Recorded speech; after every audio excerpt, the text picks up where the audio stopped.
వెండి ఆకాశరాజు గారి కంటే ఎన్నెన్నో నోములు వస్తా ఉన్నా, ఎన్నెన్నో పూజలు చేస్తా ఉన్నా నాయన. ధన ధాన్యాలకి లోటు లేదు నాయన. ఆ మహానుభావులకి సంతానం లేక అమ్మ పోతున్నారు. ఎంత చక్కని రాజు ఆకాశరాజు, ఎంత చక్కని రాజు సంతానం లేక సంతపోతా ఉన్నాడు ఆకాశరాజు. ఆకాశరాజు గారి కటండి 12 మంది పైలి కాపులు ఇనప నాగలతోని నిమ్మ తోటల్లోని తుక్కులే తుడుతా ఉన్నారు. నాగలకు తలిగింది బంగారుపు పెట్టి పట్టుకొచ్చిన మహారాజు గారి దగ్గరకు వచ్చారు. పెట్టి తెలిసి చూడమన్నారు. ఆ పెట్టి తెలిసి చూడగానే ఈ సూర్యుడు క్రాంతి ఉదయిస్తే ఎంత వెలుగు వస్తుందో అంతే వెలుగు వచ్చిందంట. అందులో ఆడబాలు ఉన్నారు. ఆడబాలను తీసుకొచ్చి ఆకాశరాజు ధరణి దేవత ఇచ్చాడు. ధరణి దేవత అన్నాడు, దేవుడు దేవి అమ్మ దేవుడు కనాబెందర బాల మనకు దొరికిందో,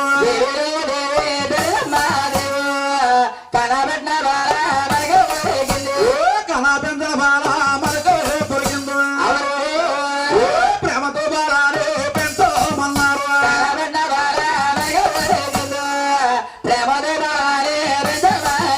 ప్రేమతో బాల పెంచమన్నారు. ఆనాడు మహాతల్లి ధరణీదేవి అంటా ఉంది, ఏమండి నేను చూస్తే కులంలో పుట్టగొట్టాలి పాలు ఎలా పడతాయన్నారు. బ్రహ్మ విష్ణు మహేశ్వరుడు మహిమచేత పుట్టగొట్టాలికి పాలు పట్టాలి. ప్రేమతో బాలని పెంచుతున్నారా, బాలని ఎరగదీశారు. తిన్నా బాల ఎదుగుతున్నారా, సముద్ర మీద కూర్చుని వీడు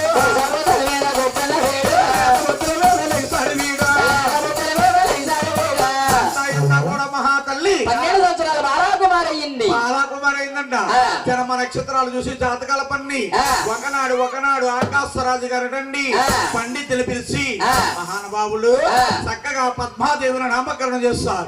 నామకరణం చేసిన తర్వాత ఆ యొక్క పద్మాదేవి అంటుంది, ఏమండి నాన్నగారు నాకు 7 సిరికత్తులు ఇచ్చి ఉద్యానవనములకి రాజ్యాపురాజులతో ఎత్తబడతాను. ఎలా రాజ్యాన్ని ఇచ్చి రామ బాణం ఇచ్చి ఎల్లటి ఎట్లకి వెళ్తా ఉంది ఈ మహాతల్లి. వాళ్ళు గొప్పల మీద ఆడే తల్లు ఆడే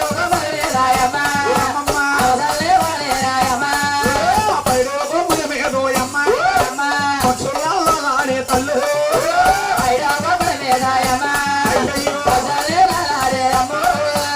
కొమ్మల మీద అంశాలు బయట కొమ్మల మీద ఆకాశ మార్గాన్ని ఒక తెల్ల పౌరని చూస్తుంది.